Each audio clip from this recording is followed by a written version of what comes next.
राहुल के दावे की निकली हवा, राहुल पर ही उल्टा पड़ा दांव। चले थे मोदी को हराने, अपनी ही खुलवा ली पोल।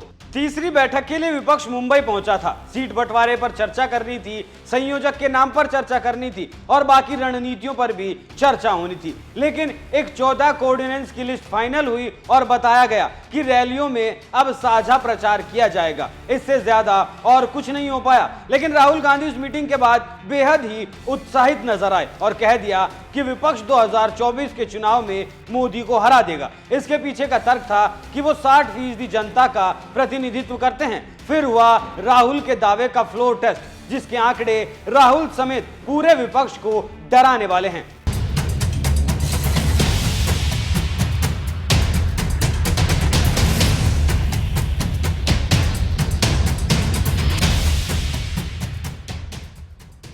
नमस्कार, एनएमएफ न्यूज देख रहे हैं आप। मैं हूं आपके साथ अभिषेक पुंडीर। राष्ट्रीय स्तर पर विपक्ष खुद को जितना मजबूत दिखाने की कोशिश करता है, असल में वो राज्यों में आकर उतना ही कमजोर पड़ जाता है। एक मंच पर खड़े होने वाले नेताओं के बीच एक राज्यों में आकर लकीर खिंच जाती है, क्योंकि कांग्रेस और आम आदमी पार्टी को अगर छोड़ दिया जाए तो किसी भी पार्टी का अपने राज्य के बाहर अस्तित्व नहीं है। और वजह भी यही है कि विपक्ष लोगों पर अब तक छाप छोड़ने में नाकामयाब रहा है। लेकिन राहुल गांधी अति उत्साहित हैं।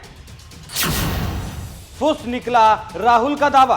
राहुल गांधी ने जो दावा किया है, सी वोटर ने उसका सर्वे किया। सर्वे में सवाल पूछा गया कि क्या राहुल गांधी 2024 में मोदी को हरा देंगे। सवाल पर 35% लोगों ने कहा कि हां, हमें विश्वास है राहुल गांधी मोदी को हरा देंगे। वहीं 60% लोगों ने यह कहा कि राहुल गांधी नरेंद्र मोदी को नहीं हरा पाएंगे। इसके अलावा 5% लोगों ने कहा कि वो अभी इस पर कुछ नहीं कह सकते। मतलब राहुल ने मीटिंग के बाद तो कह दिया कि वो मोदी को हरा देंगे, लेकिन इस जमीन पर नजारा उल्टा दिखाई दिया। राहुल ने जो 60% का दावा किया था वो मोदी के साथ है, ना कि विपक्ष के साथ। जमीनी तौर पर 28 पार्टियों के साथ कुल 35% लोग नजर आते हैं। राहुल गांधी मोदी को हराएंगे। 35% लोगों ने कहा हरा देंगे। 60% लोगों ने कहा नहीं हरा पाएंगे। 5% लोगों ने कहा हमें पता नहीं। तो ये था राहुल गांधी के दावे का सच। राहुल ने मीटिंग के बाद जोर देकर कहा, मैं विश्वास के साथ कह सकता हूं कि इन बैठकों ने सभी नेताओं के बीच तालमेल बनाने का जबरदस्त काम किया है। हम सभी एक साथ मिलकर काम कर रहे हैं।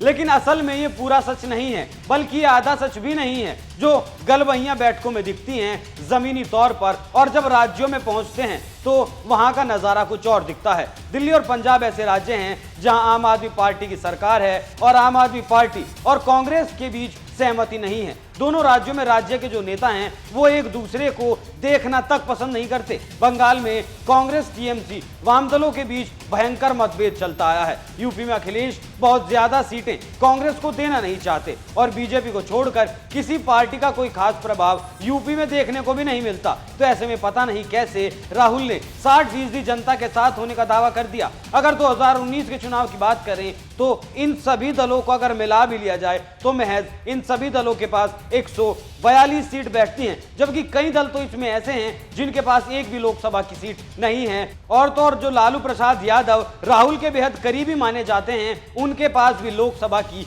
एक सीट नहीं है, जो काफी नहीं है। तो अब तो इन दलों के लिए काल कहा जाने वाला एक देश एक चुनाव का प्रस्ताव भी आने वाला है। कमेटी का गठन कर दिया गया है। पूर्व राष्ट्रपति रामनाथ कोविंद इसकी अध्यक्षता करेंगे। रामनाथ कोविंद समेत 7 और लोग होंगे इसमें, जिसमें एक नेता विपक्ष का भी शामिल रहेगा। और अगर एक देश एक चुनाव का बिल पास हो जाता है और लोकसभा और विधानसभा के चुनाव एक साथ होने का ऐलान हो जाता है तो ये विपक्षी दल क्या करेंगे, क्योंकि केजरीवाल भी प्रचार में जुटे हैं और कांग्रेस पार्टी की जमकर बखिया उधेड़ रहे हैं। अगर एक देश एक चुनाव होते हैं तो ये दल लोकसभा का चुनाव लड़ेंगे या फिर विधानसभा का चुनाव लड़ेंगे, क्योंकि असल वजूद तो ज्यादातर दलों का राज्यों तक ही सीमित रह जाता है। ऐसे में अपना राज्य का आधार को वो दांव पर लगाकर लोकसभा चुनाव में कतई नहीं जाना चाहेंगे। तो पता नहीं राहुल गांधी ने कौन सा गणित लगाकर 60% जनता के साथ होने का दावा किया था। अब राहुल ने कौन सा गणित लगाया है वो तो राहुल ही जाने,